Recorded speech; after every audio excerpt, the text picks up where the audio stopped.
Imaginez un peu le scénario. On est en 1830, la France vient tout juste de prendre Alger. Et si, à ce moment précis, une des plus grandes villes algériennes avait tout simplement choisi de devenir marocaine? C'est cette histoire incroyable, un chapitre souvent oublié, où tout semblait possible, qu'on va décortiquer ensemble. Cette question, ce n'est pas juste une hypothèse en l'air. C'est le choix bien réel, et même radical, qu'a fait la ville de Tlemcen en 1830. Un acte audacieux qui a déclenché une véritable crise internationale, mettant face à face un empire marocain bien conscient de son influence et une France avec un appétit colonial tout neuf. Tout bascule le 5 juillet 1830. Quand les Français s'emparent d'Alger, ce n'est pas juste une ville qui tombe, non, c'est tout un système de pouvoir vieux de 3 siècles qui part en fumée. D'un coup, il n'y a plus aucune autorité centrale. Pour les habitants de la région, c'est le début d'une période de chaos et d'incertitude totale. Alors, pour bien comprendre comment on en est arrivé là, on va suivre le fil des événements. On va commencer par le vide laissé à Alger, puis l'appel de Tlemcen, la réponse du sultan, la pression française qui monte, et enfin, le dénouement de cette occupation bien fragile. Allez, on commence par le commencement. Ce fameux trône vide à Alger. Pour vraiment saisir à quel point le choix de Tlemcen était audacieux, il faut d'abord mesurer l'ampleur du chaos qui a suivi la fin du pouvoir ottoman. Essayez d'imaginer le bazar. L'autorité turque a complètement disparu. Du jour au lendemain, les tribus se soulèvent, les routes ne sont plus sûres du tout et plus personne ne sait à qui obéir. Dans ce climat de désintégration totale, la seule priorité, c'est de survivre. Et chaque ville, chaque communauté doit trouver sa propre solution. Et c'est là, au milieu de tout ce désordre, qu'une ville, Tlemcen, une ancienne et prestigieuse capitale, va prendre une initiative qui va complètement changer la donne. Pour piger ce qui va suivre, il faut regarder à l'intérieur même de Tlemcen. La ville est complètement fracturée.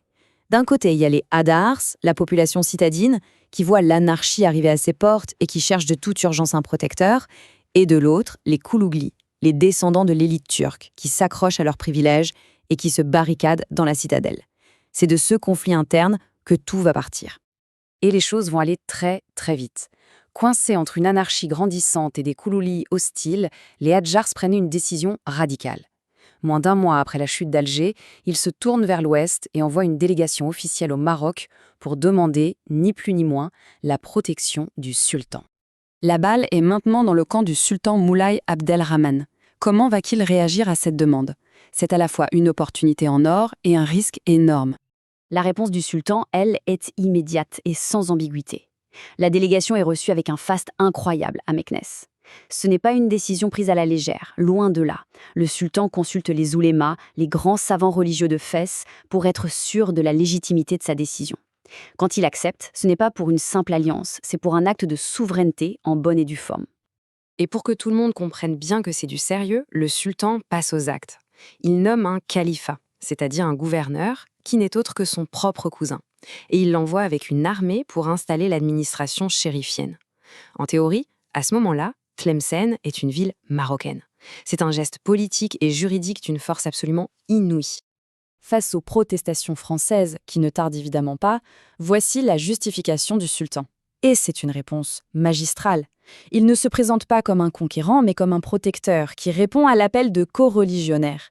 En fait, il oppose un devoir religieux et moral, le droit des peuples à choisir, à la logique purement coloniale de la France. Forcément, côté français, on ne voit pas du tout les choses de cet œil. Cette initiative marocaine est perçue comme une menace directe à leur plan d'expansion. Et le mot qui va définir la position française est lâché, ingérence. Pour Paris, l'affaire est simple. L'ancienne régence d'Alger, c'est leur conquête. Point. Toute intervention du Maroc est donc vue comme une violation de leur souveraineté. La confrontation diplomatique devient inévitable. Ce tableau résume parfaitement le conflit de légitimité. D'un côté, la France qui invoque le droit du plus fort, le droit du conquérant. De l'autre, le Maroc qui invoque le droit des peuples à choisir leur souverain et le devoir religieux du commandeur des croyants. Ce sont vraiment deux visions du monde qui s'affrontent. Et la France va très vite passer des mots aux actes. Pour faire monter la pression d'un cran, le général Clauset ordonne l'occupation du port de Mers el-Kébir, juste à côté d'Oran. Le message envoyé au sultan est limpide, la diplomatie c'est bien, mais la France n'hésitera pas à utiliser la force. Mais voilà, affirmer sa souveraineté sur le papier, c'est une chose. L'exercer réellement sur le terrain, c'en est une autre. Parce qu'à Tlemcen, l'occupation marocaine va très vite se révéler extrêmement fragile.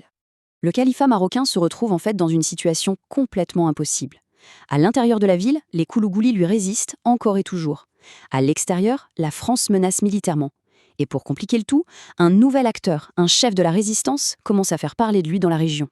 Cet acteur, c'est bien sûr l'émir Abdelkader. Et il va jouer un coup de maître politique.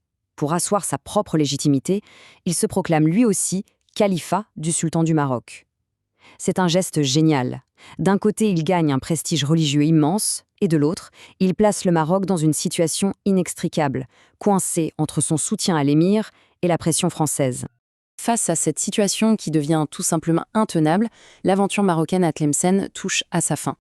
Et cette image, c'est la fin de l'épisode. Le maréchal Clausel fait son entrée dans Tlemcen. Ce n'est pas juste une victoire militaire, c'est l'affirmation que désormais, c'est la loi du plus fort qui va s'appliquer.